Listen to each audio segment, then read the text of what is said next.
Hello viewers, আসসালামু আলাইকুম। চেরেঞ্জ cooking and blog পেজে সবাইকে স্বাগতম জানাচ্ছি। আজকে সবচাইতে সহজ রেসিপিতে ইলিশ মাছ দিয়ে কচুরমুখী রান্না করব। আর এটি কিন্তু আমার প্রিয় খাবার। রান্নাটা করব একদম নতুন রাঁধুনি ও ব্যাচেলরদের উদ্দেশ্যে।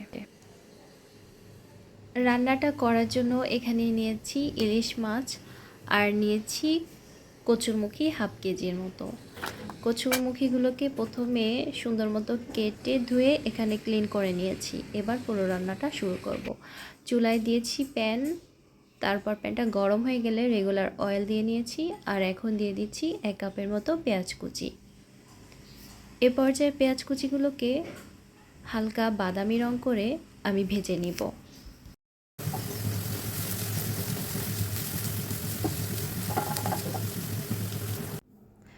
পেঁয়াজ ভাজা হয়ে গিয়েছে, এখন আমি এর মধ্যে মশলাগুলো অ্যাড করে দিচ্ছি, কারণ তেলের মধ্যে মশলাগুলো অ্যাড করলে তরকারির কালারটাই সুন্দর আসে। এর মধ্যে আমি দিয়েছি হাফ চা চামচ লাল মরিচের গুঁড়া, দিয়েছি হলুদের গুঁড়া, দিয়েছি স্বাদ অনুযায়ী লবণ। আর এই মশলাটা ভালো মতো কষানোর জন্য দিয়ে দিয়েছি সামান্য পরিমাণ পানি। আর এখন অ্যাড করছি 1 টেবিল চামচের মতো আদা রসুন বাটা। যেহেতু কচুরমুখী রান্না করব ইলিশ দিয়ে, তাই একটু আদা রসুন না দিলেই নয়। রসুনটা দিলে কচুতে যে চুলকানি ভাবটা থাকে সেটা আর থাকবে না, এই জন্য রসুনটা দিয়েছি। তো এই পর্যায়ে মশলাগুলো আমি কষিয়ে নিচ্ছি। আর কষানো হয়ে গিয়েছে, এখন আমি মাছগুলো এই মশলাগুলোর মধ্যে একটু 2-3 সেকেন্ডের মতো হালকা কষিয়ে নিব ঢাকনা দিয়ে ঢেকে। তো এই পর্যায়ে আমার কষানোটা হয়ে গিয়েছে, যেহেতু মাছগুলো আমি ভাজিনি, আমি এভাবে কষিয়ে নিয়েছি। আর এ পর্যায়ে এখন আমি মাছগুলোকে একটা পাত্রে তুলে নিচ্ছি। মাছগুলো সব তোলা হয়ে গিয়েছে, এখন আমি কচুগুলো দিয়ে এই মশলার সাথে কচু আর মশলাগুলো একসাথে কষিয়ে নিচ্ছি।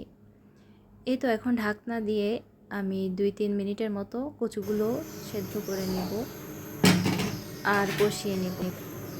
ঢাকনা দিয়ে ঢেকে কচুগুলো আমি কষিয়ে নিয়েছি। আর কচুটা প্রায় 40% সেদ্ধ হয়ে গিয়েছে, আর এই কচুগুলো খুব ভালো ছিল। তো এই পর্যায়ে আমি ঝোলের জন্য পানি দিয়ে দিচ্ছি 1 কাপের মতো। দিয়ে যখন ঝোলটা ফুটে এসেছে, তখন মাছগুলো কচুর মধ্যে আমি দিয়ে দিয়েছি। দিয়ে এ পর্যায়ে ঢাকনা দিয়ে ঢেকে রান্না করব মিডিয়াম আঁচে 10 মিনিট।